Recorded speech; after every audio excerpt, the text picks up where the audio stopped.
As the countdown continues to this year's Cheltenham Festival, we spoke to a few trainers hoping to be back here with a winner in a couple of weeks' time as the weights are announced for the handicaps at the meeting.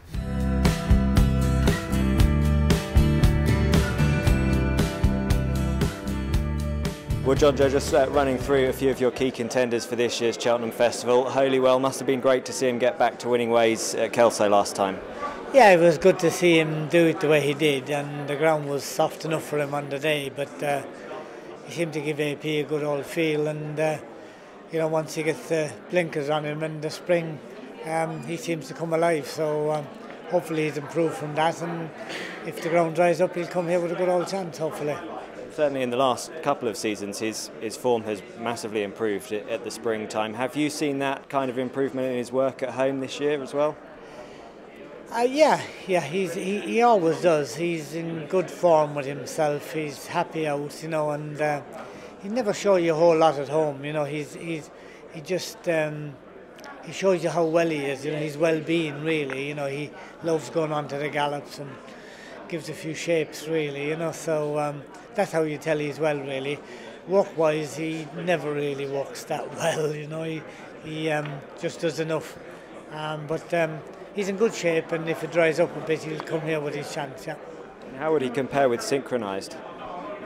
It'd be two different horses in a way, to be fair. All of they're just two handy horses, they're not very big.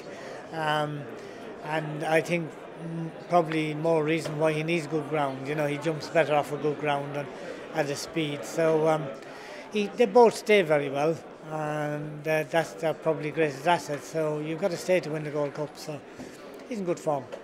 Another of your big race entries, John Spirit, goes for the Ryanair?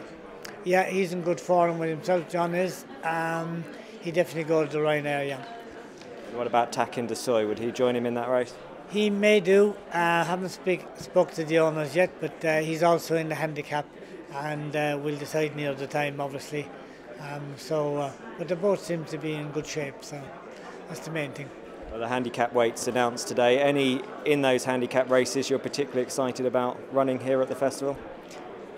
It's very hard to be excited about the weights when you come to Cheltenham because it's so difficult, isn't it, really, you know? But Goodwood Mirage is he's off a mark for a while, and he's been a bit unlucky in fairness to him, you know, and if the ground comes up good, I think he can win off of that mark, you know. Whether it'll be here or not, I don't know, but let's hope so. And if the ground comes up good, I think he'll come here with a live chance, you know. One final question, your best chance of the whole week, who would it be? It's a hard question, that. I would like to think it was Holywell, obviously. You know, he's in great shape with himself, and it would be nice to win another Gold Cup, but I'm sure everybody else is thinking the same way, but I'm sure he won't let us down. Boulder Sucso for the Ryanair. Impressive win at Ascot last time. Yeah, very pleased with that. You know, he's the step up to 2.5 miles seems to have brought a bit of improvement, and I couldn't have been more pleased with him last week. We were talking to connections of Nafiel the other day. They thought they could eke a bit more improvement out of her ahead of her target at the festival. Do you think there's a bit more improvement to come from Boulder Sucso too? Yeah, I think so. Probably not much. I think he was pretty much on song at Ascot, but I don't think he was doing an awful lot away from the last. We were probably idling a little bit, but look, we'll see. I'm sure Nikki can get a bit of improvement out of her, but wouldn't we want to swap? And Auto Abkeo won here on Festival Trials Day, won the Neptune trial, but it's the Albert Bartlett you're leaning towards. No, he runs in the Neptune. He'll stick to the 2.5. He's a horse that's got plenty of pace. I mean, I did give him an entry in it, but the 3 miler, but no, we'll stick to the 2.5. And how's he been since Cheltenham? Yeah, fine. I mean, he's not a horse that wants an awful lot of work, but no, we're happy. All the team worked this morning, and he seems fine. And Uxizandra, which race are we likely to see him in? It's not finalised yet, but we're probably leaning towards the Ryanair with him as well. Sega Success. Is he on course for the National Hunt Chase? Yeah, he is. He runs in the 4 miler, and Sam Whaley-Cohen's going to ride him. So he's a horse that ticks a lot of the right boxes.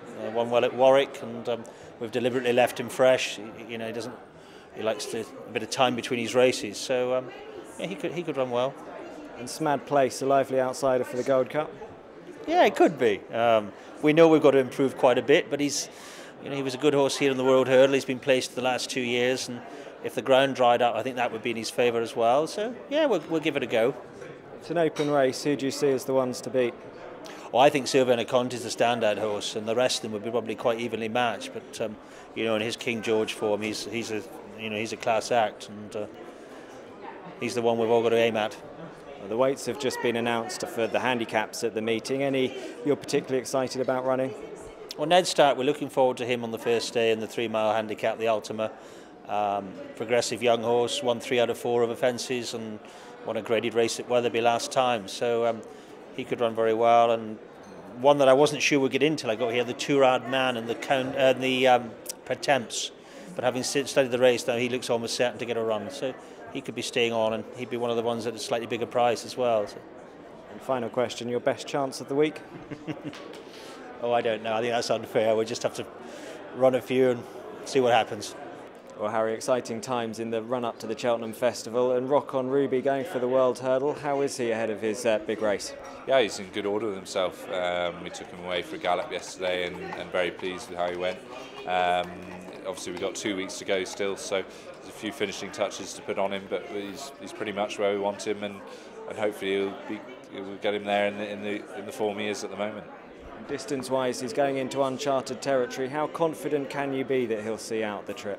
I mean, we can be as confident that he will, and we wouldn't be running him if we didn't think he had a chance of staying the trip. So we won't know for sure until the day.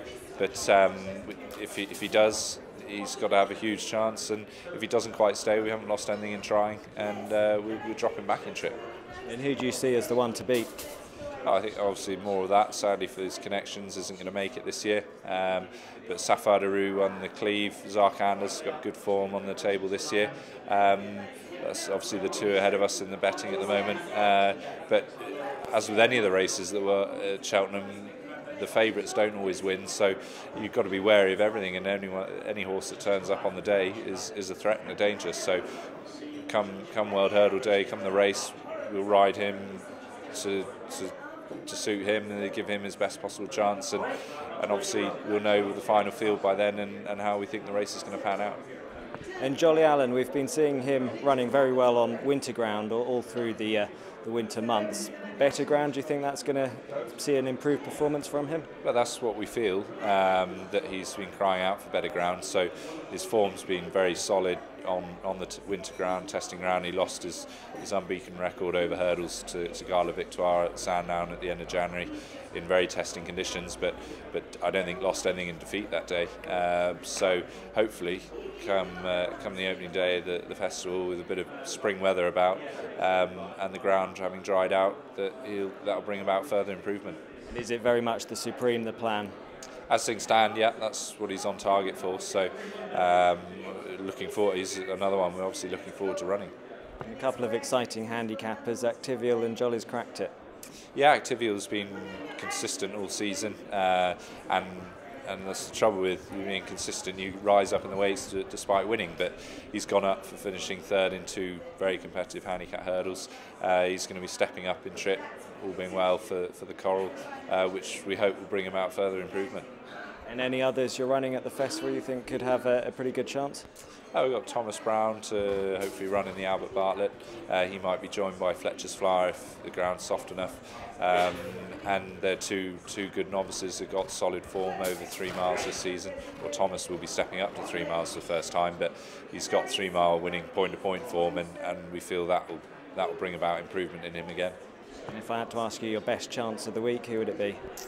Well, I'd probably have to nominate Rock on Ruby. He's been our flag bearer. He's been a stable star for ever since we started out, and hopefully there's another great day in him yet.